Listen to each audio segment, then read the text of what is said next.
मित्रांनो, ठरलं तर मग या मालिकेच्या आजच्या भागामध्ये सायली आणि अर्जुन दोघेही घरी येतात. ते आल्याबरोबर घरातील सगळेजण त्यांना सरप्राईज असं म्हणतात. ते दोघे समोर पाहतात तर खूप छान असं डेकोरेशन केलेलं असतं. तेव्हा वेलकम असं म्हणून कल्पना त्या दोघांनाही आत घेते. सायली आणि अर्जुनला समजत नाही नक्की यांचं काय चाललंय.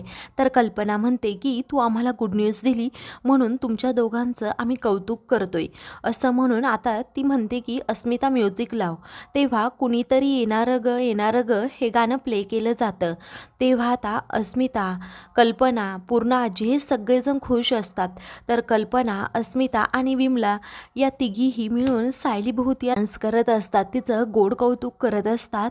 तेव्हा ते पाहून अर्जुन सायली एकमेकांकडे पाहतात. तर प्रताप देखील आनंदाच्या भरात आता नाचत असतो. ते पाहून अर्जुनलाच वाईट वाटतं.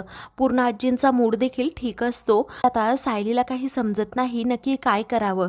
ती मनातल्या मनात विचार करत असते की आता हे सगळं काही अति होते. मी पहिल्यापासूनच खूप खोटं बोलत आले, त्यामुळे हा परिणाम मला भोगावा लागतोय आणि यापुढे मी खोटं बोलू शकत नाही. बस झालं आता असं म्हणून ती थांबा असं सगळ्यांनाच म्हणते. तेव्हा कल्पना म्हणते काय म्हणालीस. तेव्हा कल्पना सायलीकडे पाहतच राहते. तर सायली अजूनच जोरात ओरडते हे सर्व काही थांबवा. ते गाणं लगेच बंद केलं जातं. सगळेजण आश्चर्याने आता सायलीकडे पाहू लागतात.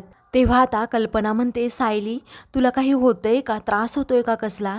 तर आता या दिवसात थोडा त्रास तर होणारच ना कल्पना असं पूर्ण आजी म्हणतात. विमला देखील आता घाईघाईत पाणी घेऊन येत असते.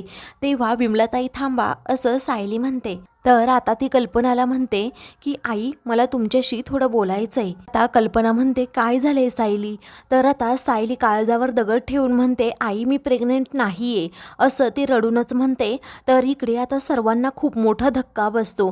सर्वजण आश्चर्याने आता तिच्याकडे पाहू लागतात. इकडे अर्जुन म्हणतो वाव काय मस्त ॲक्टिंग केली मिसेस सायलींनी.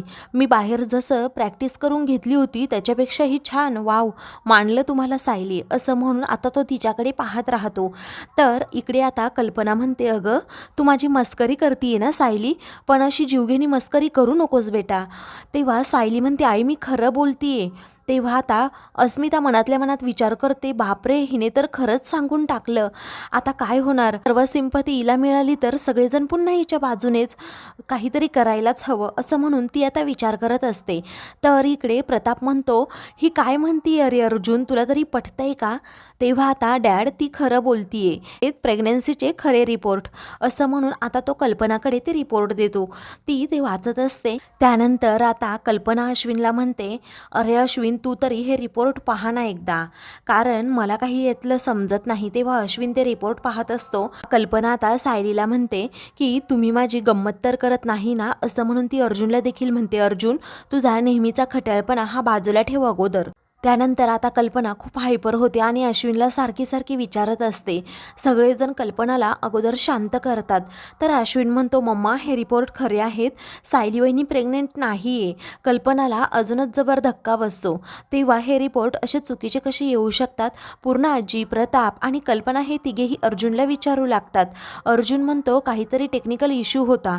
तर इकडे अस्मिता पूर्णपणे घाबरलेली असते. तिला वाटतं आता आपलं भांडं फुटतं की काय. तर आता प्रताप अश्विनला विचारू लागतो एवढं मोठं हॉस्पिटल आहे मग असं कसं होऊ शकतं रे अश्विन. तेव्हा अश्विन म्हणतो असं कायम होतं असतं, टेक्निकल इश्यू असतो, पण यावेळी आपल्या बाबतीत झालं काय करायचं त्याला. तर आता कल्पना खूप रडू लागते आणि म्हणते की आता मी किती आशा लावून बसले होते, मला किती आनंद झाला होता की मी आजी होणार. आता अस्मिता मध्येच विचारू लागते काय रे अर्जुन तुम्ही तर मंदिरात जाणार होतात, मग असं रिपोर्टचं सत्य तुम्हाला समजलंच कसं. त्यावरती आता तो म्हणतो काय आहे ना अस्मिता ताई, अगं आम्ही मंदिरातच चाललो होतो परंतु डॉक्टरांचा फोन आला की काहीतरी टेक्निकल इश्यू आहे म्हणून, मग आम्ही लगेच डॉक्टरकडे गेलो. मनातल्या मनात आता अस्मिता विचार करू लागते की हे सगळं काही ठरवूनच आले आहेत. त्यानंतर अश्विन म्हणतो दादा सॉरी तुमच्यासाठी हे खरंच खूप त्रासदायक ठरणार आहे, पण काय करायचं होतं असं कधी कधी. तेव्हा आता कल्पना रडतच म्हणते मी किती स्वप्न पाहिली होती सर्व काही धुळीस मिळाली. तेव्हा आता कल्पना रडतच म्हणू लागते की मी माझ्या नातवंडांचं खूप लाड करणार असं मला वाटलं होतं, पण सगळं काही आता संपलंय. तेव्हा आता पूर्णाजी म्हणतात, कल्पना तू अशी रडत राहिली तर मग सायलीला कोण धीर देणार, तिला कोण सावरणार? अगं कालपर्यंत ती आई होणार होती या आशेवर होती, पण आज असं समजल्यानंतर ती काय करणार, तिला कोण सावरणार? तेव्हा आता सायली रडतच कल्पनाजवळ येते आणि तिला मिठी मारते. दोघीही एकमेकींना मिठी मारून आता खूप रडू लागतात. तेव्हा आता प्रताप म्हणतो, अगं कल्पना तुम्ही दोघीही अशा रडल्या तर मग अर्जुनला कोण धीर देणार? बघ त्या अर्जुनकडे त्याची काय अवस्था झाली आहे. तर आता अर्जुन अजूनच रडण्याचं नाटक करू लागतो. पुढे प्रताप म्हणतो, कल्पना देवाची इच्छा असेल ना पुढच्या वर्षी आपल्या घरामध्ये खरंच नातवंड असेल. तेव्हा आता मनातल्या मनात अस्मिता म्हणू लागते, ते तर नसणार आहे, म्हणूनच मी तुम्हाला सर्व काही सांगण्याचा प्रयत्न करत होते. हे दोघेही त्यातूनच निसटून गेले. तर आता अश्विन म्हणतो, मम्मा सायली वहिनीसाठी जे पौष्टिक खायला केलंय ना ते तसंच ठेव, लवकरच हे दोघेही चान्स घेणार आहेत. तर आता विमला देखील म्हणू लागते की वहिनी, अहो जोगतिनीने जे भाकीत केलंय ना ते खरं ठरणार आहे, सत्य ठरणार आहे. आता नक्कीच वर्षाच्या आत आपल्या घरात पाळणा हलणार आहे. तेव्हा सायली आता अर्जुनकडे जरा रागातच पाहू लागते. आपल्याच माणसांबरोबर खोटं बोलावं लागतंय याचा तिला खूप त्रास होतो. तेव्हा विमला म्हणते, पुढच्या वर्षाच्या दिवाळीमध्ये सायलीताई तुमचं बाळ नक्कीच या घरात असणार. सर्वांना आता हे ऐकल्यानंतर आनंदच होतो. तर आता कल्पना सायलीचे डोळे पुसते. तेव्हा आता अर्जुन म्हणतो, मम्मा नक्कीच वर्षाच्या आत तुला गुड न्यूज मिळणार आणि त्यासाठी मी ट्राय करणारच आहे. असं म्हणून आता तो सायलीला उचलून घेतो आणि सर्वांसमोरच तेथून जातो. तेव्हा आता अस्मिताचा पार जळफळाट होऊ लागतो. तिला आता काय करावं सुचत नाही. तीच कन्फ्यूज होते, हे खरे नवरा बायको आहेत की नाही. त्यानंतर अर्जुन सायली दोघेही रूममध्ये येतात. अर्जुन पटकन सायलीला खाली ठेवतो आणि बेडवर पडतो. म्हणतो की मिसेस सायली आता मी खूप रिलॅक्स झालोय. कसं ना, घरातील सगळेजण जेव्हा प्रेग्नन्सीचं सत्य समजलं तेव्हा खुश होते आणि आपल्या रूममध्ये नुसतं टेन्शन टेन्शन, पण आता वेगळंच आहे, आपण एकदम रिलॅक्स झालो आहोत. तेव्हा सायली आता खूप रागात त्याच्याकडे पाहू लागते. त्यानंतर ती आता दार जोरात बंद करते. अर्जुन म्हणतो, हो मिसेस सायली मला माहिती आहे तुम्हाला खूप आनंद झाला आहे, पण अहो आत्ताच आपण म्हटलो ना बेबीसाठी ट्राय करतोय, त्यांना खरंच काही वाटायचं मग उद्या सगळेजण आपल्याला चिडवू लागतील. तेव्हा आता सायली रागातच त्याला म्हणते, तुम्हाला खरंच आनंद झाला आहे का? तेव्हा अर्जुन म्हणतो, हो आपण सुटलो म्हटल्यावर आनंदच झाला ना. तेव्हा ती म्हणते, घरच्यांच्या भावनांशी खेळताना तुम्हाला काहीच वाटत नाही का? आता अर्जुन म्हणतो की नक्की तुम्हाला काय म्हणायचं आहे?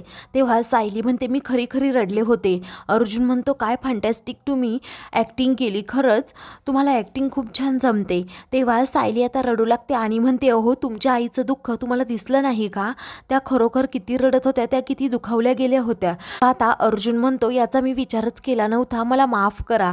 असं म्हणून तो आता सायलीची माफी मागू लागतो. तेव्हा सायली आता अर्जुनला खूप बोलते आणि म्हणते की काहीही झालं तरी हे सहन करू शकत नाही, रोज रोज असं घरच्यांबरोबर खोटं देखील बोलू शकत नाही. तर आता मित्रांनो, पुढील भागामध्ये सायली म्हणते, आपल्याला रोज घरच्यांबरोबर खोटं बोलावं लागतंय ना आणि हे सर्व आपल्या कॉन्ट्रॅक्ट मॅरेजमुळे होतंय ना, तुम्ही अजिबात काळजी करू नका, मी आता हे मुळापासून संपवते. तेव्हा ती अर्जुनला म्हणते, आता मी घरच्यांना सर्व सांगणार. ती आता लगेच हॉलमध्ये येते. तर अर्जुन सायली असं म्हणत तेथे तिच्याजवळ येतो. तर मित्रांनो, अशाच मालिकेंचे पुढील भाग पाहण्यासाठी चॅनलला सबस्क्राईब करा.